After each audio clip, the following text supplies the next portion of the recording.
Antes de começarmos, o aviso ao espectador é fortemente recomendado. O que você verá a seguir é apenas para fins educacionais e de entretenimento. Esta é a transcrição literal do depoimento no Tribunal Federal do julgamento de Sean Diddy Combs, conforme reportado pelo Inner City Press. Ninguém esperava que ele aparecesse. O tribunal já tinha ouvido Cassie, Will Smith, Monique e outros. Mas quando Ice Cube entrou naquela sala do tribunal, tudo mudou. Um homem que construiu seu legado nunca recuando agora estava cara a cara com o sistema que ele uma vez tentou contornar. E hoje, ele estava atravessando-o direto. Cube não estava lá por fama, não estava lá por manchetes. Ele estava lá para testemunhar. E o que ele trouxe consigo, documentos, gravações de voz, nomes e conexões, fez o tribunal inteiro parar. Isso não era mais só sobre Diddy. Era sobre uma indústria, um sistema subterrâneo de controle, manipulação e exploração, apoiado pelas mesmas pessoas que nos disseram para idolatrar. As histórias envolvendo Jamie Foxx, Oprah Winfrey, Quincy Jones e outros agora tinham uma testemunha. E essa testemunha era Ice Cube. O testemunho de Ice Cube era para ser apenas mais um dia de procedimentos. As câmeras do lado de fora do tribunal zumbiam. Repórteres reviravam papéis. A equipe jurídica de Diddy ajustava as gravatas, fingindo calma, enquanto as paredes desmoronavam silenciosamente ao redor deles. Mas então as portas se abriram e Ice Cube entrou, sem comitiva, sem declaração à imprensa. Apenas Cube, segurando uma pasta marrom, olhos fixos à frente, atravessando a sala como um homem que esperou anos por aquele momento. Os sussurros começaram imediatamente. Alguns dos jurados se endireitaram. Até o juiz recostou-se na cadeira, como se não tivesse certeza do que estava prestes a acontecer. Diddy nem olhou de início, mas quando finalmente o fez, a cor drenou de seu rosto. Não fui chamado, Cube disse. Eu pedi para falar. O juiz acenou com a cabeça. Havia algo em sua voz, firme, pesada. Não soava ensaiada. Soava como um testemunho que fervia sob a superfície do hip-hop por 3 décadas. E a primeira coisa que ele disse foi: alguns de vocês não perceberam que eu não faço parte do clube. E foi isso que os irritou. O tribunal caiu em silêncio. Cube não falou como um rapper. Não falou como um ator. Ele falou como um homem que sobreviveu ao sistema, viu outros caírem nele e finalmente decidiu arrancar a tampa de tudo. Ele começou com o clube, aquele que ninguém nomeia, mas todos conhecem. Os insiders, os guardiões, aqueles que sorriem nas câmeras e controlam tudo nos bastidores. Eles não te querem lá porque gostam de você, Cube disse. Eles te querem lá para te controlar. E quando você diz não, é aí que começa. Ele olhou para Diddy, que agora estava visivelmente abalado. É aí que começam os sussurros, as reuniões canceladas, a má publicidade, os escândalos falsos, as ligações que você nem ouve. O tribunal pendia em cada palavra. Cube disse que viu isso acontecer repetidas vezes. Artistas bons, reais, sendo atraídos, recebendo um gostinho do reino e então sendo instruídos a se ajoelhar. Eles querem que você assine o papel, querem que você desempenhe o papel. E, se você não fizer isso, eles garantem que você nunca mais trabalhe. E ele deixou claro, Diddy não estava apenas no clube, ele estava comandando. A conexão Jamie Foxx, ele fez uma pausa. O juiz perguntou se ele precisava de um intervalo. Ice Cube balançou a cabeça. Ele se virou para o júri. Vocês querem saber por que estou aqui? Ele disse. Porque tentaram quebrar um homem que eu respeito. Jamie Foxx. Dá para ouvir as canetas dos repórteres parando. Todos os olhos no tribunal se voltaram. Cube disse que começou como sempre começa, com a ilusão de amizade, os convites abertos, as festas, as ligações de pessoas que você nunca imaginaria ter seu número. Jamie estava em ascensão, talento inegável, energia incomparável. E foi aí que eles cercaram.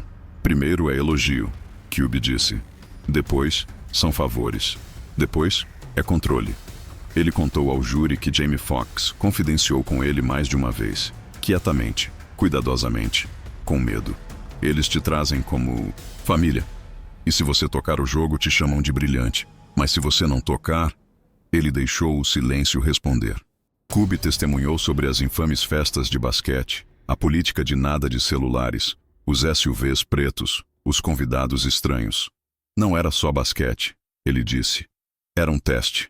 Eles queriam ver quem você obedeceria, quem você questionaria e quem você protegeria. Ele disse que Jamie brincou, riu, foi educado, mas nunca cedeu totalmente. E foi aí que os rumores começaram. De repente, ele era difícil. De repente, sua saúde era uma questão. De repente, ele sumia das manchetes, mas aparecia nos blogs de fofoca.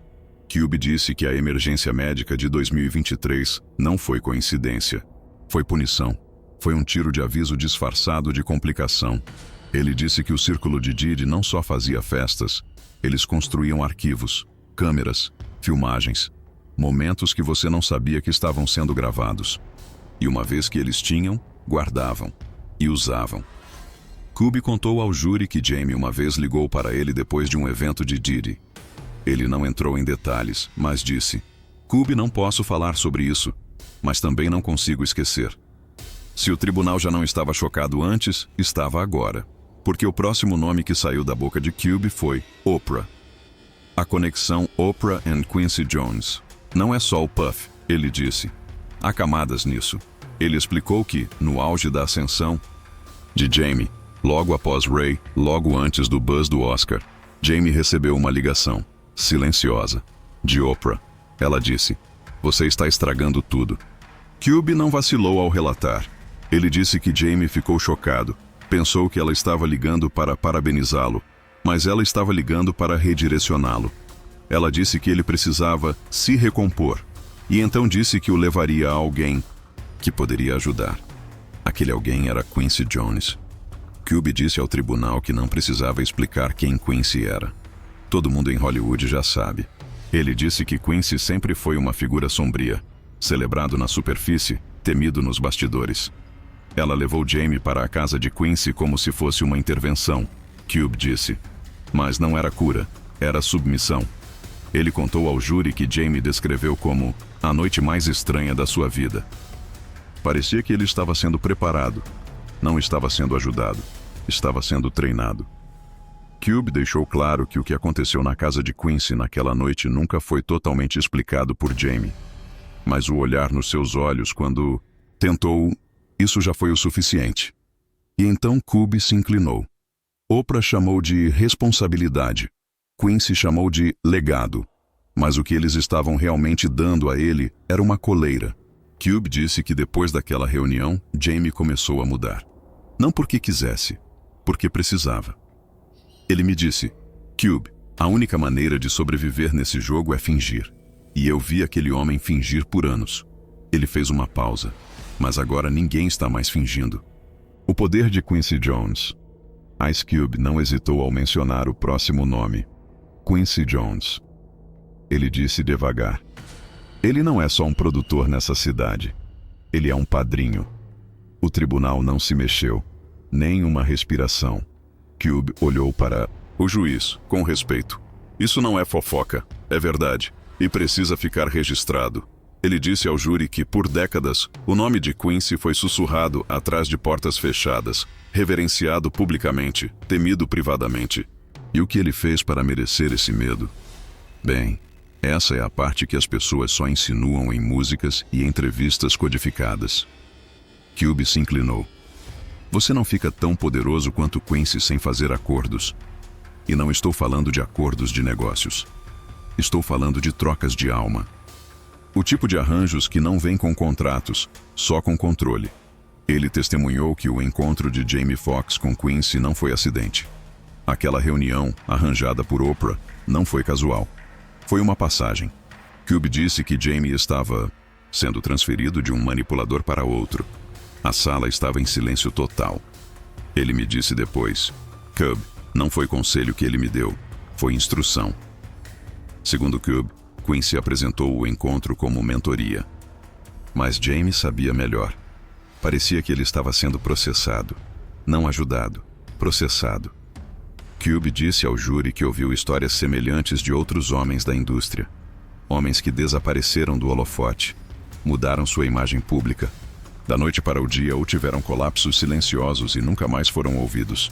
O método de Quincy era charme, mas a mensagem era a mesma de Didi: faça o que mandam, ou nós garantimos que você nunca mais trabalhe. E então ele trouxe algo ainda mais assustador. Cube afirmou que viu fotos antigas, fotos privadas, passadas discretamente ao longo dos anos. Fotos que não deveriam existir. E em todas elas, Quincy estava ao fundo, sorrindo. Mas as pessoas nas fotos, elas não estavam sorrindo.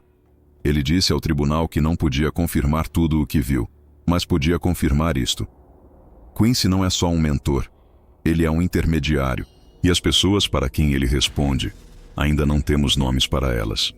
O sistema de chantagem Cube ficou de pé. Quero falar sobre como eles te silenciam, ele disse. Porque não é só medo, é chantagem. Ele disse ao júri que o poder de Didi não estava só no dinheiro, estava no que ele guardava. As filmagens, as fitas, os segredos coletados por décadas, compilados de festas, estúdios, jatos particulares, quartos de hotel, tudo catalogado, tudo organizado, tudo guardado. Eles não só te convidam para festas, eles te gravam nessas festas. Cube olhou para a acusação. Vocês querem saber quantas pessoas ficaram caladas ao longo dos anos? Perguntem quantas receberam um pendrive no correio sem remetente. Perguntem quantas receberam uma ligação de número bloqueado tocando um áudio delas, fazendo algo que não se lembram. Perguntem quantas carreiras desapareceram depois que disseram não. Ele disse que Jamie Foxx não foi o único. Ele conhecia pelo menos outros 2 atores que foram comprometidos em um dos infames eventos de Didi. Um deles ligou para Cube pessoalmente em pânico, dizendo que não se lembrava de nada depois da meia-noite, mas acordou em um hotel com um contrato na mesa e fotos no seu telefone que não deveriam estar lá. Cube descreveu como, uma vez que eles te pegam, você não está livre. Você é deles. É por isso que tantas pessoas sorriem e aguentam. É por isso que postam fotos, riem em entrevistas, aparecem nos tapetes vermelhos como se nada estivesse errado. Porque se não fizerem isso, o arquivo é aberto. Ele testemunhou que Didi não entrega ameaças diretamente. Ele deixa seu ecossistema fazer isso. Publicistas, jornalistas, executivos, estilistas. Você não ouve dele, você sente de todos os lados. E quando alguém tenta se afastar, de repente os blogs de fofoca viram contra você. Casos antigos são reabertos. Rumores antigos são revividos. De repente você é instável, difícil, perigoso para trabalhar. Cube disse que Jamie foi atingido por essa mesma campanha de difamação logo depois que começou a se distanciar. De repente, ele tem problemas de saúde. De repente, há campanhas de sussurros de que ele não é confiável, que está perdendo o controle. Não. Ele estava se libertando. E eles não gostam quando você foge. A festa que era uma armadilha. A voz de Cube baixou um pouco. Ele ajustou o microfone, olhou para o júri. O tribunal de repente parecia mais frio, como se a verdade estivesse sugando o ar da sala. Eu fui a uma delas, ele disse. Só uma vez. Ele disse que aconteceu no início dos anos 2000. Convite discreto, não um flyer de festa, não um convite para a imprensa. Apenas um nome, um horário e um carro esperando do lado de fora do seu hotel. Disseram que era uma noite de networking. É sempre assim que chamam. Cube disse que chegou a uma mansão enorme em Beverly Hills. O portão fechou atrás dele. Celulares recolhidos na entrada. E quando ele entrou, não era uma festa. Era uma operação. Ele descreveu: luzes baixas, sem música, apenas ambiente, pessoas sussurrando, segurança em cada esquina. E o mais assustador, salas sem identificação, apenas portas, algumas entreabertas, algumas com sons estranhos atrás. Ele disse que reconheceu pessoas, alisters, alguns parecendo atordoados, outros parecendo aterrorizados. E então ele viu algo que nunca esqueceu. Eu vi um homem que eu admirava, um dos maiores nomes do jogo, desmaiado em um sofá, olhos arregalados. E uma câmera estava apontada direto para ele. Cube disse que se virou e saiu. Não se despediu. Não fez perguntas. Apenas saiu e entrou no carro. No dia seguinte, recebeu uma ligação de número bloqueado. Tudo o que disseram foi: "Nós vimos você sair." Ele disse que nada aconteceu depois disso, mas ele nunca mais voltou, porque eu sabia o que era. Aquilo não era uma festa, era uma armadilha. Cube olhou diretamente para Didi e disse: "Você não só arruinou vidas, você primeiro as filmou." O juiz teve que fazer uma pausa. Os repórteres do tribunal estavam tremendo. O advogado de Didi sussurrava furiosamente no ouvido dele. Mas Puff não reagiu. Ele apenas encarou a frente, mandíbula travada. Dessa vez, as câmeras não eram dele. O fim do silêncio. Quando Ice Cube chegou a esse ponto no seu testemunho, o tribunal não parecia mais um tribunal. Parecia um confessionário, um acerto de contas. Até os advogados de Didi pararam de objetar. O dano já estava feito. E Cube não tinha terminado. Eles não só tentaram silenciar Jamie Foxx, ele disse. Eles tentaram apagá-lo. Ele disse ao júri que, em Hollywood, o silêncio não é pedido, é imposto. Através de padrões, através de pressão e através de ataques precisos que fazem parecer que alguém simplesmente sumiu. Mas nos bastidores, é cirúrgico. Depois que Jamie se afastou daquelas festas, coisas começaram a acontecer. Cube disse: "Papéis confirmados sumiram. Rumores surgiram de todos os lados. Um dia ele era uma lenda. No outro, inconfiável. Difícil. Problemático." Cube fez uma pausa, deixando a palavra pairar. Eles usam muito essa, problemático. É código para ele disse não. Ele tirou um documento, um calendário de reuniões e compromissos de Jamie entre 2019 e 2021. O júri parecia confuso até que Cube destacou uma série de cancelamentos consecutivos, todos ligados a executivos com conexões diretas com a Bad Boy, a Revolt TV ou uma das empresas satélites de Didi. Coincidência? Nem a pau. Ele descreveu como os projetos de Jamie na Netflix foram empurrados, como roteiros que ele iria produzir ficaram presos em questões legais, como colaboradores de anos pararam de responder. E então veio o susto de saúde. Cube disse baixinho: "Vocês realmente acham que foi natural? Que um homem como Jamie, no auge da forma física, simplesmente desmaia durante as filmagens? Que isso acontece logo depois que ele começa a falar sobre o que viu?" Cube não acusou. Ele insinuou. Mas o peso por trás de suas palavras deixou claro no que ele acreditava. "Eu não sei o que aconteceu naquele hospital, mas eu conheço medo e conheço retaliação. E aquilo não foi só um incidente médico, foi uma mensagem." Cube alegou que Jamie estava sendo punido, não só pelo que disse, mas pelo que se recusou a ser. Um fantoche, um porta-voz, uma ferramenta. Ele disse que Jamie teve várias chances de voltar. Ofereceram papéis, ofereceram redenção na mídia. Tudo o que ele tinha que fazer era sorrir, apertar mãos e agir como se nada tivesse acontecido. Mas Jamie recusou. Foi aí que tentaram substituí-lo. Foi aí que os rumores de clone começaram. Foi aí que as pessoas começaram a perguntar se ele ainda estava vivo. A voz de Cube baixou novamente. "É assim que eles mantêm o poder. Não com medo, mas com apagamento. A engenharia cultural. Tem algo que vocês precisam entender", Cube disse, enquanto o júri se inclinava. "Isso não é sobre música, nem mesmo sobre festas. É sobre engenharia cultural." Ele olhou ao redor do tribunal, fixando os olhos na acusação. "Eles não só controlam o que você ouve, eles controlam o que você acredita, o que você teme, o que você se torna."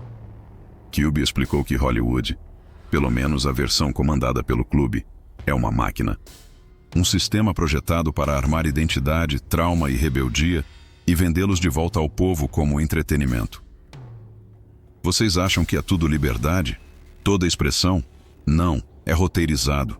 Todo álbum que eles empurram, todo filme que financiam, é por design. Ele fez uma pausa, então soltou a frase que enviou ondas pela sala. As mesmas pessoas que empurram música de prisão são donas da prisão. Aquela citação, Cube explicou, era uma das coisas que Tupac tentou avisar ao mundo, antes de ser silenciado, antes de ele se tornar muito político, antes de ele começar a falar sobre quem realmente controla a indústria. Cube testemunhou que Diddy não era apenas um ator ruim.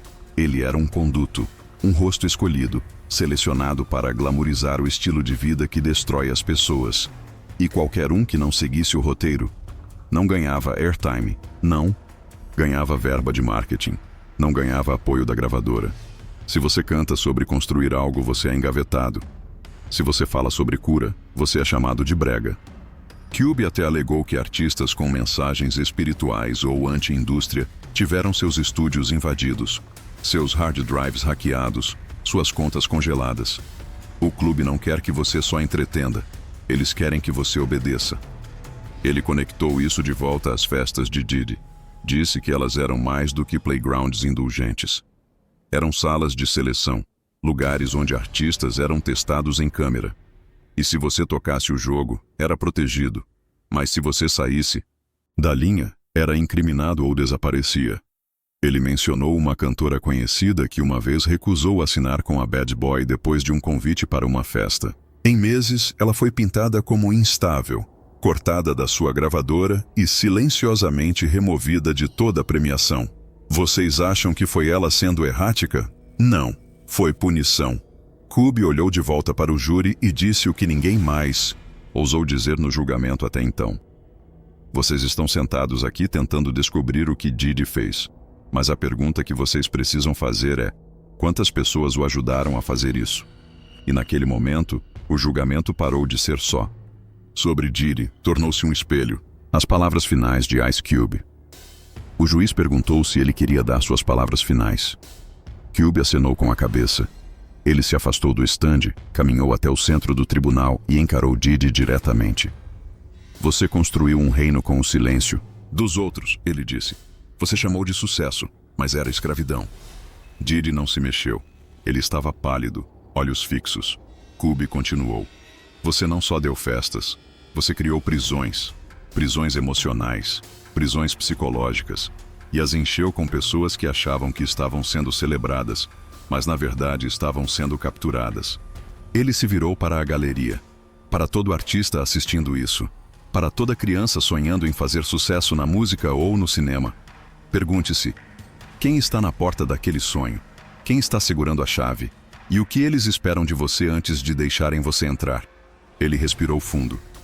Eu fiquei quieto por muito tempo porque pensei que precisava. Porque pensei que ficar quieto me manteria seguro. Mas sabem o que ficar quieto faz? Ele se virou para o júri. Faz de você um cúmplice. Ele abriu a pasta que trouxe, tirou uma foto. Esse era eu em 1991. Olhos brilhantes, acreditando que poderia mudar o jogo, que poderia fazer arte sem perder minha alma. Ele segurou a foto, então a rasgou lentamente ao meio. Essa versão de mim não sobreviveu, mas essa versão, a que veio aqui hoje, não tem medo de nenhum de vocês. Ele voltou para o estande, colocou a pasta na mesa e olhou para o juiz. Eu não sei o que vocês farão com tudo isso, mas agora vocês sabem. Todos sabem. Ele encarou Diddy uma última vez. E você? Você achou que ninguém falaria? Que tinha tudo sob controle. Mas agora a porta está escancarada. Ele desceu, passou pela galeria, não olhou para a imprensa, não olhou para o júri. E logo antes de sair, virou a cabeça levemente e disse: Eles não mataram Jamie. Eles não me mataram. Eles só nos fizeram falar mais alto. E com isso, ele deixou o tribunal. Mas o que ele deixou para trás ecoaria para sempre.